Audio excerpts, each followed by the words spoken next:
और अगर तेरा सही में ड्रीम है, ड्रीम बोलो या एम बोलो, जो भी बोलना है बोलो, अगर आपका सही में एम है ना आईआईटी में जाने का, this is the only method, only and only method. रगड़ बेटा अपने आप को। जब आपके सवाल ना हो तो समझ जाना, चलो शुक्र है भाई यहां नहीं हुआ, पता लगे ये एग्जाम में नहीं होता तो कैसे करता। में आपने कितने दिन लगाए यार, घंटे लगाए आपने, पूरे 24-24 घंटा भी नहीं पढ़ा है सर्कुलर मोशन को। अगर आप देखें तो आपने मुश्किल से 7-8 घंटे लगाए हैं। अब कुछ बच्चे क्या होते हैं, उन 7-8 घंटे में इरिटेशन हो गई सर हमें तो। अरे भाई 1.5 साल बाद पेपर है तेरा, 1.5 साल बाद तेरा पेपर है, 1.5 से भी ज्यादा समय है अभी, ठीक है। और तू कह रहा है कि तूने 6 घंटा एक टॉपिक पर लगा दिया और तेरे को इरिटेशन हो गई। रगड़ बेटा अपने आप को।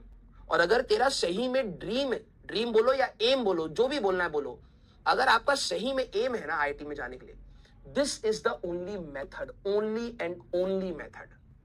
कोई तेरे को इधर उधर की बताया ना, ये करने से वो करने से हो जाए, कुछ नहीं, तेरे को घिसना पड़ेगा। सवाल जो मैंने आपको दिए हैं आज क्लास में, आपसे जो गलतियां हुई उसके बारे में सोचिए, जो सवाल दिए हैं उनको ट्राई करिए। सवाल गलत हो खुश हो जाइए कि सीखने का मौका मिला है, सीखने का मौका मिला है। भाई गलतियों से जब आप सीखते हैं तो ज्यादा दिन याद रहता है।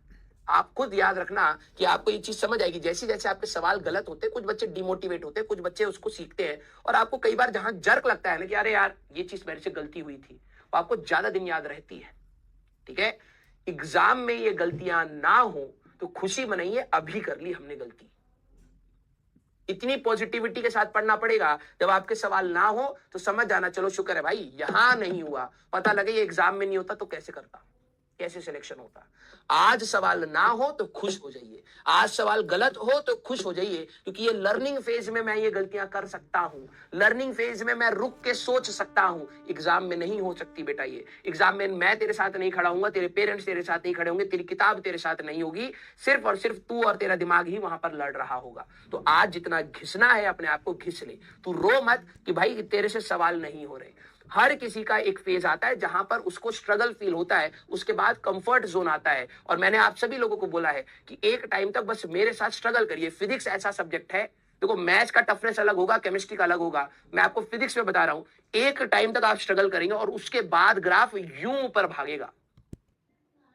जिसने वो स्ट्रगलिंग फेज मेरे साथ घींच लिया, मैं बता रहा हूं, आप उस दिन शायद बच्चों से नहीं मिले जिनका सिलेक्शन हुआ था, तो वो आए ना तो उन्होंने कहा कि सर आप कहते थे ग्राफ नीचे गया फिर सड़ाक से ऊपर भागता है। सर मेरा तो क्वेश्चन नहीं हो रहे, क्वेश्चन नहीं हो रहे, क्वेश्चन नहीं हो रहे, एक आध चैप्टर से ऐसा ग्राफ भागेगा ऊपर, आप कहोगे सर सारे क्वेश्चन होने स्टार्ट हो गए।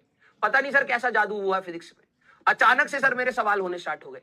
क्योंकि जो तू बार बार थॉट को इनिशिएट कर रहा है, इनिशिएट कर रहा है, इनिशिएट कर रहा है, तेरा लॉजिक बनना स्टार्ट होगा। और जिस दिन तू लॉजिक को अप्लाई करते करते, प्रैक्टिस करते करते सवाल पर आना, आंसर तक आना स्टार्ट होगा, सड़क से ग्राफ ऊपर भागेगा। उस दिन तेरे को मेरी जरूरत नहीं पड़ेगी बेटा। ये जो स्ट्रगलिंग फेज है इसी में टीचर की जरूरत पड़ती है, उसके बाद तो तू खुद से ही सवाल लगाना स्टार्ट कर देगा। समझ रहा है? तो कोशिश आपकी जारी रहे, आप आराम से आगे की डायरेक्शन में बढ़ते रहे। हम लोग और सवाल करेंगे, आप उसका लोड मत लीजिए, ठीक है। यस, हाँ तो हाँ अपन लोग मिलेंगे बेटा नेक्स्ट क्लास में। I hope